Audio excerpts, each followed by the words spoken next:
Setelah mendapat tawaran syarat dari Suratipo, Raden Ronggo kemudian menjawab dengan sekenanya. Suratipo menggeram dalam hatinya. Ia marah oleh ucapan dari Raden Ronggo yang telah menyepelekan nyawa manusia. Namun perasaan itu ia tahan dalam hatinya. Ia pun kemudian berujar pada Raden Ronggo,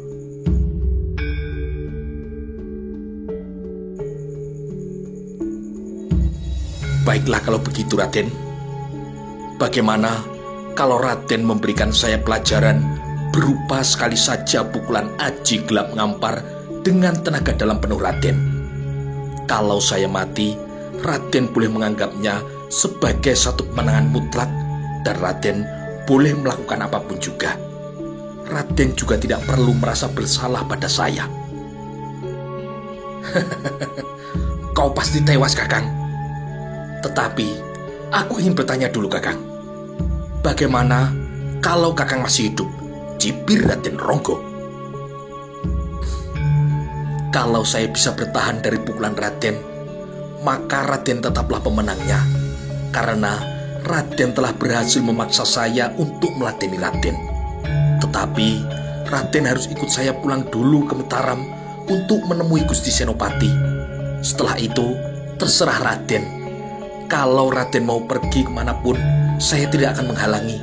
Saya tidak berhak untuk melarang Raden," pungkas Suratipo. "Kenapa Kakang bersikukuh sampai bersedia mati segala?" tanya Raden Ronggo. "Karena saya adalah seorang prajurit, Raden. Pantang bagi seorang prajurit untuk mundur dari perintah dan tugas dari pemimpinnya," tegas Suratipo. Raden Ronggo mengangguk-angguk, tanda ia menyetujui usul Suratipo. "Baik, Kakang. Baiklah. Aku akan menuruti permintaanmu sebagai tanda penghormatanku pada prinsipmu sebagai prajurit Mataram dan juga sebagai seorang prajurit Romo yang sejati. Sekarang bersiaplah, Kakang." Suratipo langsung manjing Aji Raja Soko Langit, Wojo Ireng, serta Liman Sewu untuk membentengi dirinya. Ia juga kemudian manjing Aji Lembu Sekilan untuk membelokkan serangan dari Raden Ronggo. Setelah itu, ia pun mengerahkan hawa sakti dari tuah keris Kiai Guntur Geni miliknya untuk melindungi dirinya. "Bismillahirrahmanirrahim. Duh Gusti, lindungilah hambamu ini.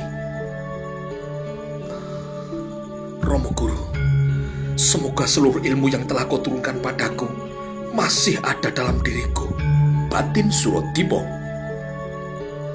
"Hiya!" Raden Ronggo berteriak menggelegar. Dari kedua telapak tangannya mencuatlah petir raksasa yang jauh lebih besar dari sebelum-sebelumnya, yang berwarna perak dan sangat panas. Tiba-tiba cahaya itu menyambar Suratipo. Satu ledakan dahsyat terjadi menggetarkan seluruh tempat tersebut. Kemudian muncullah percikan-percikan air yang membasahi bumi dan Raden Ronggo bagaikan gerimis yang teramat deras. Amat terkejutlah kini Raden Ronggo melihat Suratipo yang masih tegak berdiri di tempatnya. Meskipun kakinya telah terbenam sebatas mata kaki ke dalam tanah. Dari sekujur tubuhnya kini mengeluarkan asap putih yang kebiru-biruan. Suratipo kini membuka matanya. Untunglah dia masih sanggup menerima aji gelap ngampar dari Raden Ronggo yang menggunakan tenaga dalam penuh dengan baik. Hanya saja jantungnya kini berdegup dengan kencang. Nafasnya juga tersengal-sengal karena telah terjadi bentrokan tenaga dalam yang teramat dahsyat. Tanpa sedikit pun ia berusaha menyerang balik Raden Ronggo. Ya, Suratipo benar-benar hanya mempertahankan dirinya. Suratipo pun kini buru-buru mengalirkan seluruh tenaga dalamnya dan juga hawa sakti dari keris Kiai Guntur Geni di balik pinggangnya untuk dialirkan menuju ke jantungnya yang tengah berdegup kencang sambil mengatur nafasnya. "Bagaimana, Raden?" Tanya Suratipo setelah ia menormalkan denyut jantung dan nafasnya. Raden Ronggo tidak langsung menjawab. Untuk beberapa saat ia masih terkesima dengan kehebatan Suratipo yang telah mampu menahan aji gelap mengamparnya dengan tenaga dalam penuh. Bahkan Suratipo nampaknya tidak terluka sedikit pun, apalagi sampai mati oleh serangannya. Raden Ronggo kini semakin penasaran pada Suratipo. Namun sebagai ksatria sejati, ia pun harus memenuhi janjinya. Baiklah Kakang, sesuai dengan janji kita tadi, aku mengaku kalah. Tidak salah Romo dan Eyang Jurumertani mengangkatmu menjadi orang kepercayaan mereka. Tidak salah orang-orang Mataram menjulukimu sebagai Elang Mataram. Raden tidak kalah. Raden tetap menang seperti perjanjian kita, Raden, ujar Suratipo. Tapi tiba-tiba Raden Ronggo melompat ke atas, kemudian melesat, menerobos kegelapan hutan, dan kemudian meninggalkan Suratipo dengan kecepatan yang sangat cepat. Lalu kemudian terdengarlah suara yang menggema di seantero hutan tersebut. Kakang Suratipo, kali ini aku harus mengakui keunggulanmu. Aku juga jadi tambah penasaran padamu. Jadi lain kali aku akan menantangmu lagi, Kakang. Tetapi aku juga sudah bertekad untuk melanglang buana meninggalkan Mataram. Tolong sampaikan saja pada Romoku apa yang telah aku sebutkan tadi. Suratipo termangu mendengar pernyataan dari Raden Ronggo tersebut.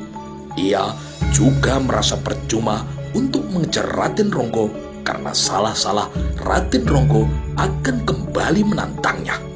Ia kini hanya bisa mendengus kesal karena untuk kali pertama ia gagal melaksanakan perintah dari sang senopati. Dengan hati yang menahan kedongkolan akibat dari ulah Raden Ronggo, ia pun kemudian melesat pulang ke Balai Katembangan Mataram.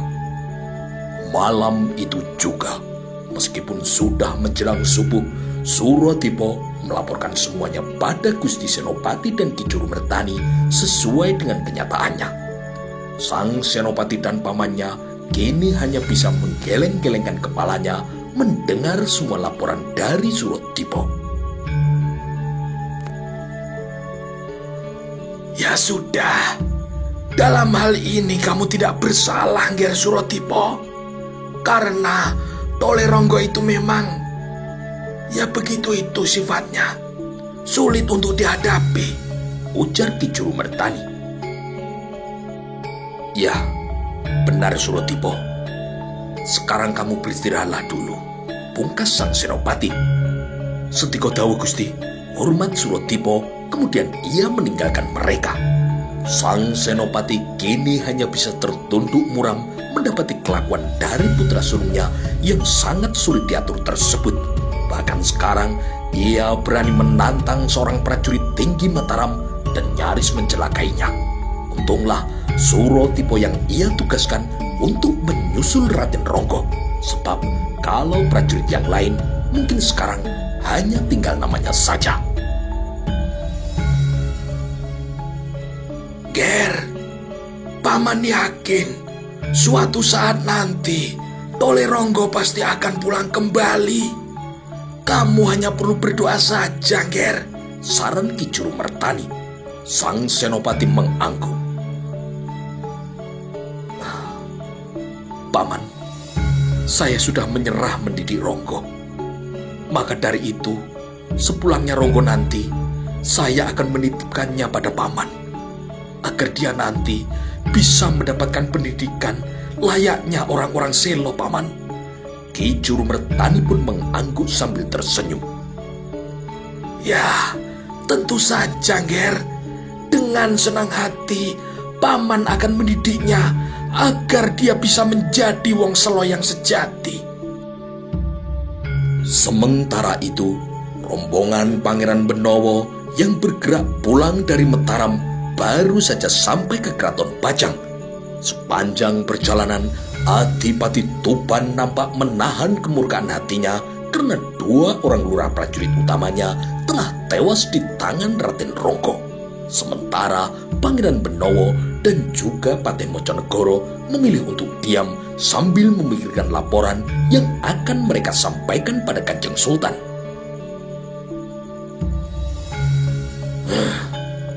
Pokoknya, aku akan melaporkan apa adanya, termasuk bagaimana Senopati seperti sengaja melecehkan orang-orang Tuban yang juga merupakan abdi negeri Pajang. Melecehkan aku, menantu dari Ramanda Sultan, geram Adipati Tuban seturunnya dari kudanya. Saya kira tidak begitu, Kang Mas Adipati. Saya kenal benar siapa Kang Senopati. Dia tidak mau mempermalukan orang di hadapannya. Apalagi orang itu adalah Adipati Tuban dan para utusan agung dari Pajang, sahut Pangeran Benowo dengan tenang. Adipati Tuban mendelik mendengar ucapan dari Pangeran Benowo tersebut. Barangkali itu dulu, Dimas, waktu ia masih ngawulo di Pajang. Pangeran Benowo nampaknya kurang suka dengan cara bicara Adipati Tuban yang dari sepanjang perjalanan terkesan terus menyalahkan Pangeran Benowo. Jadi maksud Kang Mas, Kakang Senopati sudah berubah sekarang? Semuanya bisa berubah kalau keadaan berubah, Adik. Dan rupanya putra pemerintahan itu sudah merasa besar, sudah melebihi para pangeran Adipati. Kang Mas Adipati, Pangeran Benowo langsung memotong seraya memegang pundak Adipati Tuban karena dirinya merasa tidak nyaman untuk terus berdebat dengan Adipati Tuban. Sungguh terlalu dini menilai orang hanya dalam sekejap, Kakang. Hanya dengan sekali pertemuan. Termasuk menilai apakah pembangunan Mataram itu punya tujuan-tujuan seperti yang dikhawatirkan Olang selama ini. Saya khawatir laporan-laporan yang sesungguhnya masih keliru. Itu bisa menyebabkan keputusan dari Ramanda yang keliru pula, Kakang. Akibatnya, rakyat kecil yang akan menderita nantinya. Mendengar pendapat dari Pangeran Benowo tersebut bukan membuat Adipati Tuban menjadi tenang. Ia kemudian malah semakin naik pitam. Dadanya kembang kempis menahan nafsu. Nafasnya semakin dibuat memburu. Aku malah makin tidak mengerti dengan jalan pikiranmu, Dimas. Adipati Tuban kemudian menghempaskan tangan Pangeran Benowo dari pundaknya. Lawang sudah jelas tingkah laku Senopati dan Mataram itu kok. Apa tarik beksan rangin Raden Ronggo itu bukan suatu pertanda kalau mereka sebenarnya telah menunjukkan kekuatan mereka pada kita, bahwa Mataram juga sudah mempersiapkan sebuah kekuatan yang besar. Mereka seperti sengaja menunjukkan kesaktian mereka pada kita. Mereka seolah menunjukkan bahwa mereka kebal terhadap seluruh kekuatan Pajang. Coba simak dengan lebih seksama, Adik. Pangeran Benowo menghela nafasnya. Kemudian ia pun menggeleng pelan kepalanya seraya tersenyum kecil mendapati cara Adipati Tuban yang mendebatnya dengan sangat emosional. Kakang, saya menyaksikan, Kang Mas menyaksikan, dan Paman Patih menyaksikan, juga hampir seluruh anggota rombongan menyaksikan bahwa Kang Mas Adipati yang pertama meminta suguhan tarian beksan rangin, dan Kang Mas Adipati yang pertama memulai dan menantang Raden Ronggo. Bukan begitu, Kang Mas? Saya lebih dari sekedar paham, Kang Mas, bahwa tombak yang dipakai oleh Ki Brangas dan juga Ki Bogoboyo itu bukan tombak sembarangan. Itu adalah tombak sakti yang seharusnya hanya boleh dipakai dalam peperangan, bukan dalam tarian beksan rangin, Kakang. Mendapati jawaban telak dari Pangeran Benowo, Adipati Tuban hanya bisa terdiam karena memang semua yang dikatakan oleh Pangeran Benowo benar adanya. Adipati Tuban pun kini hanya bisa mendengus kesal dengan wajah yang memerah bak tokoh Rahwana dalam cerita pewayangan. Pangeran Benowo hanya bisa tersenyum yang digulung lalu melanjutkan langkahnya untuk memasuki pendopo keraton Pajang. Pada malam harinya, Kanjeng Sultan Hadiwijoyo nampak sedang muram di taman keraton. Wajahnya kini nampak sangat kusut. Desahan nafasnya yang berat berkali-kali terdengar memecah keheningan malam. Sang permaisurinya pun kemudian menemaninya dan ikut terdiam dengan menundukkan kepalanya.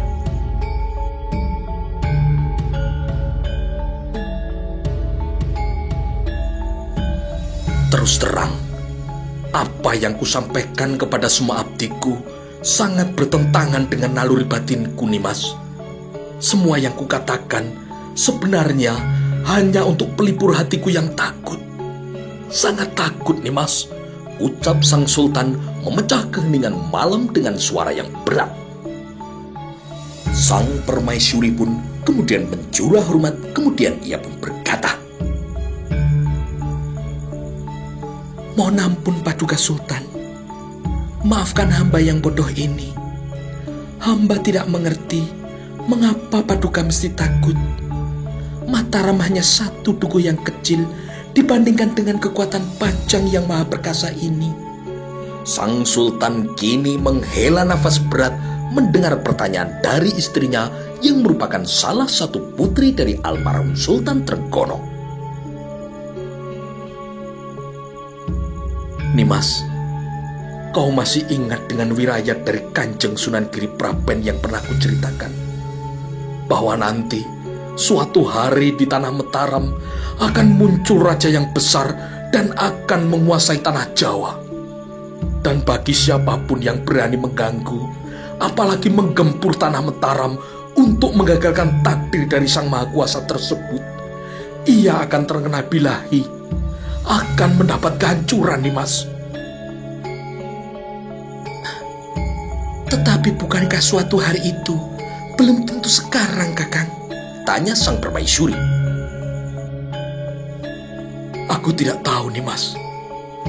Aku tidak tahu," ucap sang sultan sembari menatap kosong ke arah kolam air mancur di taman keraton. Sang permaisuri terdiam mendengar ucapan dari suaminya tersebut. Dalam hatinya ingin benar ia menyarankan untuk memadamkan setitik api yang mulai menyala di Mataram itu. Mumpung masih setitik api, tentu akan lebih mudah untuk memadamkannya daripada ketika nanti api tersebut sudah berkobar dan membakar seluruh keagungan serta kewibawaan negeri Pajang. Namun apa yang dikatakan oleh Kanjeng Sultan adalah juga benar adanya, bahwa mereka harus berhati-hati dengan wirayat dari Kanjeng Sunan Giripraben. "Lihat istana kita itu, Nimas," ucap sang sultan setelah beberapa lama terdiam merenung sambil menunjuk keraton dengan matanya. "Nimas, mata batinku merasakan bahwa bangunan-bangunan yang megah itu sudah tidak lagi memiliki jiwa. Hampa, tinggal onggokan kayu dan batu yang gersang tanpa wibawa sedikit pun. Biasanya tidak seperti ini, Nimas." Sang permaisuri menundukkan kepalanya mendengar ucapan dari suaminya yang nampak jelas suaranya bergetar, meski mungkin tidak jelas terdengar oleh telinga orang biasa. "Nimas, aku selalu merasakan getaran yang timbul dari istana kita ini dari wahyu keraton. Sekarang, aku sudah tidak lagi merasakan getarannya," lanjut sang sultan. "Kakang," sang permaisuri sudah tidak dapat menahan gelora di hatinya. Ia pun kemudian menangis sambil merangkul bahu sang sultan. Sang sultan pun kini memeluknya. "Senopati putraku, sebenarnya aku sangat menyayanginya. Sejak kecil, ia kurawat seperti putraku sendiri. Aku limpahkan seluruh kasih sayangku, bahkan lebih besar daripada kepada anak-anak kandungku sendiri. Aku berikan dia gelar Senopati Eng Alogo yang menggetarkan bagi siapapun yang mendengarnya ketika ia kuberi tugas untuk menaklukkan Brangwetan. Dia selalu membuatku bangga dengan keberhasilannya dalam melaksanakan setiap tugas. Bahkan aku juga tahu bahwa dialah yang sebenarnya mengalahkan Aryo Penangsang. Ucap sang sultan dengan suara yang bergetar, menahan kesedihan di dalam hatinya. Meskipun tak urung, air matanya menetes pula. Ger Senopati, segagah apa dia sekarang? Sampai hati dia tidak memenuhi kewajibannya untuk menghadapku. Bukan hanya menghadap rajanya, tetapi juga menghadap Romo sekaligus gurunya. Aku sangat kangen kepadanya, Nimas. Kalau dia enggan menghadapku sebagai rajanya, setidaknya dia bisa menghadapku sebagai putra yang menghadap kepada romonya. Aku sangat merindukannya, Nimas. Rintih sang sultan ketika memikirkan semua laporan yang telah disampaikan oleh Pangeran Benowo, Adipati Tuban, dan juga Patih Mojonegoro tadi siang. Sang sultan kemudian menutup matanya untuk menahan semua kepedihan dan juga kesedihan yang kian mempuncak di dadanya.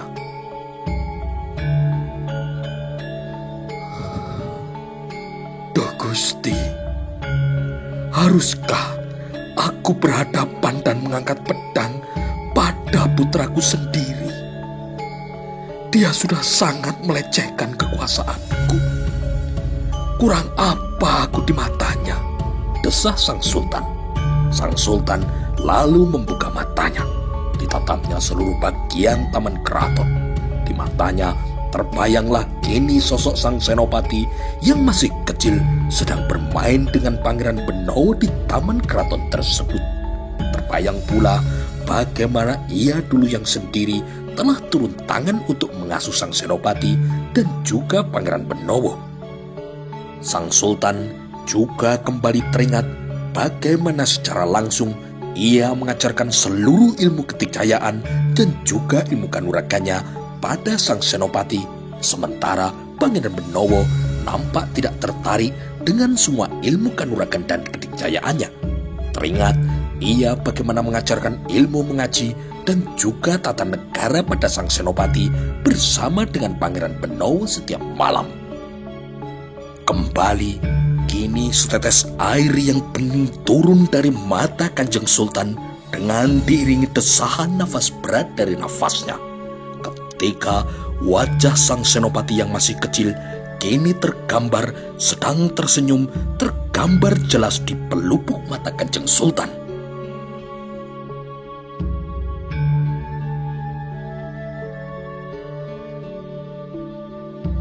Pada pagi harinya, di Balai Kademangan Mataram, sang senopati nampak sedang berjalan-jalan memutari keraton bersama dengan Ki Juru Mertani.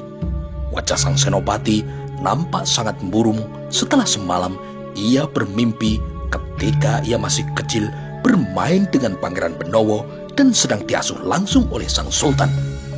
Sehingga sang senopati kini merasa perlu untuk mengobrol dengan Ki Juru Mertani. Paman, saya merasa sangat bersalah pada Romo Sultan. Semalam saya bermimpi ketika saya masih kecil bermain dengan Dinda Benowo yang juga masih kecil dengan diasuh langsung oleh Romo Sultan yang masih muda. Namun, sampai saat ini saya belum mendapat firasat untuk menemui Romo Sultan di Bajang, Paman. Makin lama saya semakin malu untuk menghadap. Saya tidak enak, Paman. Perkewo. Ki Juru Mertani mengangguk. Yang Paman takutkan, Adipati Tuban akan menghasut Kanjeng Sultan dengan memburu-burukan dirimu, Ger.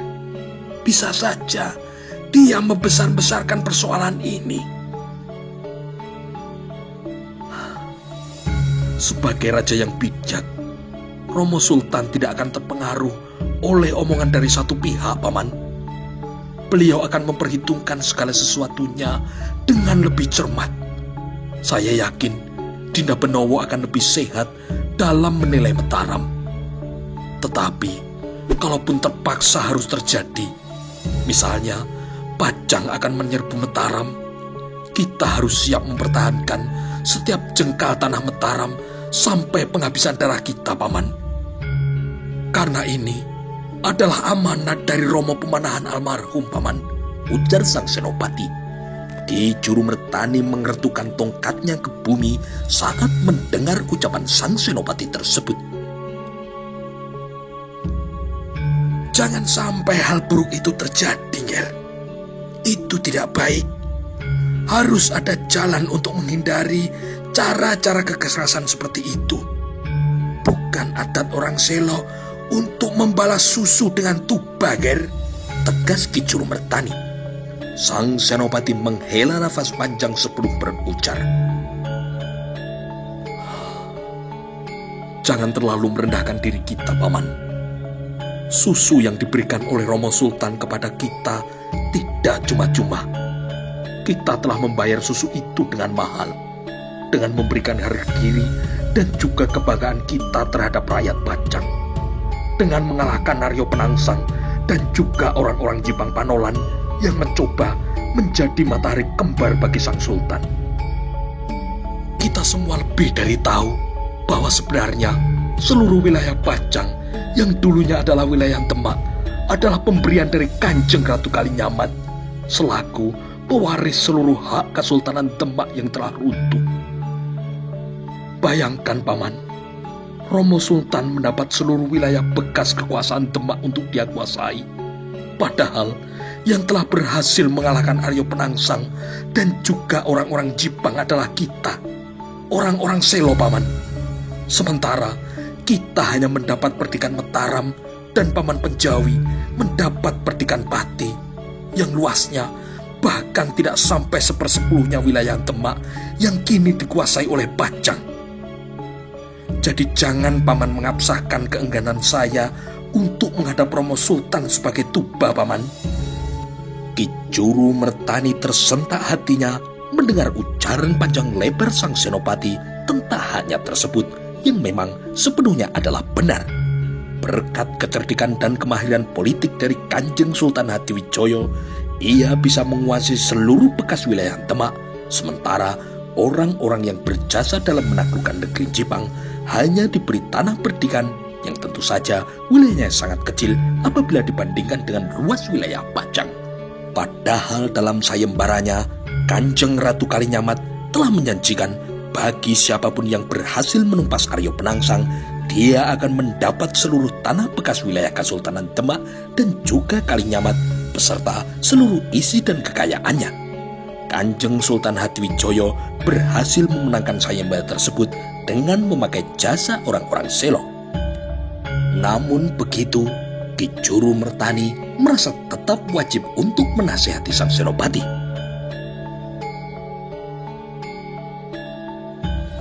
Secara unggah-ungguh, keengganan Angger untuk sowan kepada Kanjeng Sultan jelas itu bisa dicap sebagai kekurang ajaran, Ger. Karena selain politik, kita orang-orang Selo juga harus berpikir secara unggah-ungguh adat kebiasaan kita. Sang senopati hanya menghela nafas mendengar nasihat dari pamannya tersebut.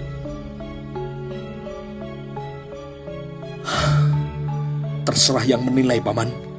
Saya tidak berniat memberontak. Tetapi saya juga tidak mau negeri yang telah kita bangun dengan keringat, darah, dan air mata orang-orang Selo ini diacak-acak begitu saja oleh siapapun. Biarpun itu adalah orang-orang Pajang. Ki Juru Mertani terkejut mendengar penegasan dari keponakannya tersebut.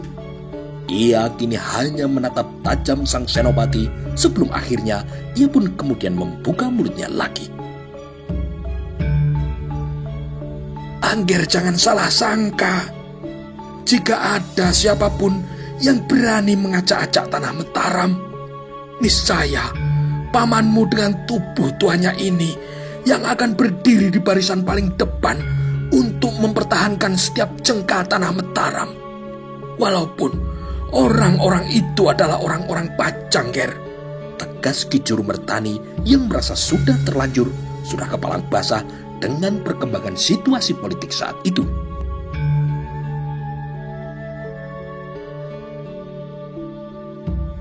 Sementara itu, di tempat yang lain, sudah sekitar 4 bulan warga dari desa Watu Gamping dilanda berbagai kemelut. Perampokan dan pembunuhan-pembunuhan misterius semakin merajalela dan sudah 4 orang gadis perawan hilang tanpa jejak. Dan yang membuat warga desa menjadi semakin resah adalah perampokan-perampokan serta pembunuhan-pembunuhan yang terjadi selama itu tidak diketahui oleh siapa. Dan hal ini mereka kaitkan dengan hilangnya 4 orang gadis perawan selama 4 bulan belakangan itu. Maka kini timbullah dugaan kalau pelakunya adalah seorang penganut ilmu hitam. Semua hal yang menjadi pertimbangan bagi Ki Temang Montolawe bersama dengan seluruh tokoh masyarakat Watu Gamping untuk berdiskusi dengan Ki Temang Suroloyo dari Watu Galuh guna mencari jalan keluar dari permasalahan aneh yang sedang mereka hadapi.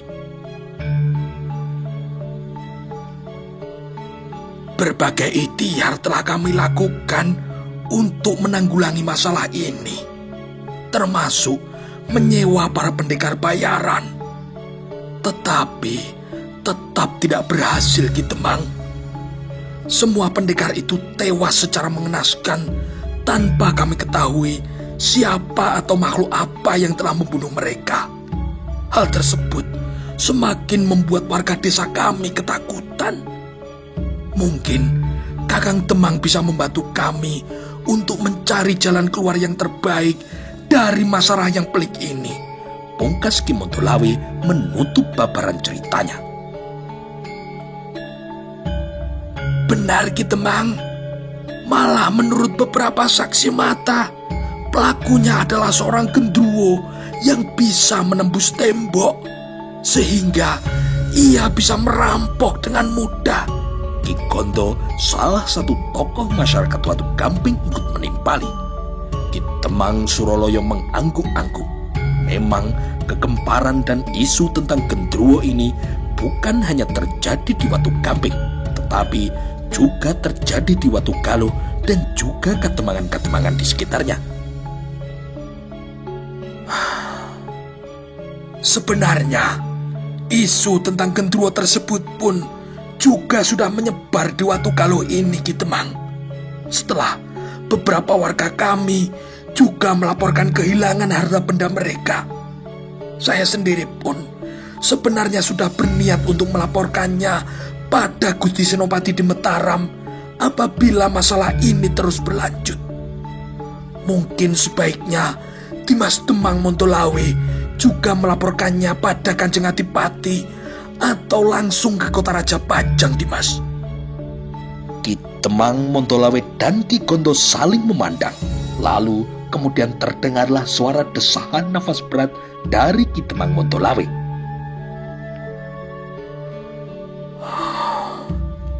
Sebenarnya kami sudah beberapa kali melaporkannya pada Kanjeng Adipati, tetapi pihak Kadipaten sepertinya tidak peduli karena mereka kini sedang sibuk untuk mengumpulkan para pemuda untuk dijadikan prajurit. Karena mereka kini sedang khawatir dengan kekuatan Mataram yang terus-menerus berkembang. Kalau begitu, bagaimana kalau panjenengan melaporkannya pada pihak Mataram? Ki Temang Suroloyo berdehem terlebih dahulu sambil menatap Ki Temang Montolawe dan Ki Gondo. Melapor pada pihak Mataram, Kang Mas? Tanya balik dari Ki Temang Montolawe dengan nada yang ragu. Tetapi katemangan kami ini termasuk ke dalam wilayah Pajang. Bagaimana mungkin kami bisa melaporkan masalah ini pada penguasa Mataram? Ki Temang Suroloyo tersenyum dengan penuh makna. Memang dia harus sangat berhati-hati dalam mengajukan idenya ini. Namun, ia berpikir inilah kesempatan yang paling baik untuk mengajak Katembangan Watu Gamping bergabung dengan Mataram. Gusti Senopati dan Gusti Juru Mertani pasti akan tetap menerima laporan dari kalian, karena pada dasarnya Gusti Senopati dan Gusti Juru Mertani adalah orang-orang yang sangat ulas asih. Mereka akan membantu siapa saja yang membutuhkan bantuan mereka, meskipun yang membutuhkan bukan dari wilayah Mataram.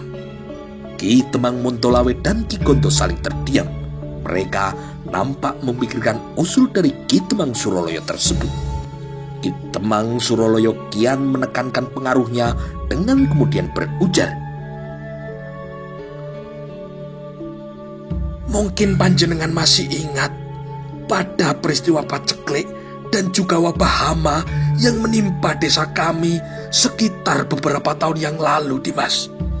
Waktu itu Ki Ageng Mataram, Romo dari Gusti Senopati, dengan ikhlas dan sukarela membantu kami, meskipun mereka sendiri sedang membutuhkan banyak biaya untuk membangun Mataram, sehingga kami pun kemudian berhasil selamat dari masa paceklik dan wabah hama yang berkepanjangan tersebut."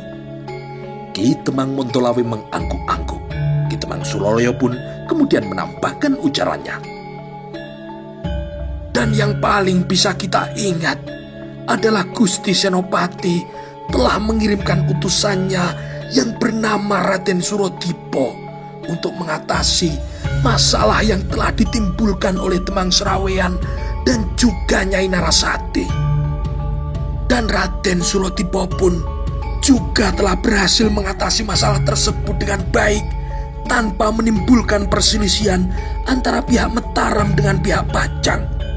Ki Temang Montolawe dan Ki Gondo mengangguk-angguk. Mereka menyepakati kalau usul dari temang desa tetangganya inilah yang terbaik untuk saat ini yang bisa mereka lakukan.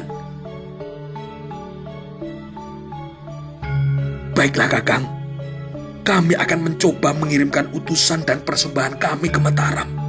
Semoga Gusti Senopati bersedia untuk membantu kami." "Tidak usah membawa persembahan segala macam, Dimas," tugas Ki Temang Suroloyo.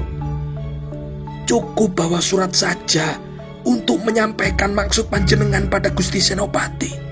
Percayalah, Gusti Senopati dan juga orang-orang Mataram bukanlah orang-orang yang pamrih." "Begitukah Kang Mas?" "Baiklah Kang Mas, kami mohon pamit. Terima kasih. Saya akan segera menulis surat dan mengirimkan utusan ke Mataram untuk menyampaikan permintaan kami pada Gusti Senopati," pungkas Ki Temang Montolawe.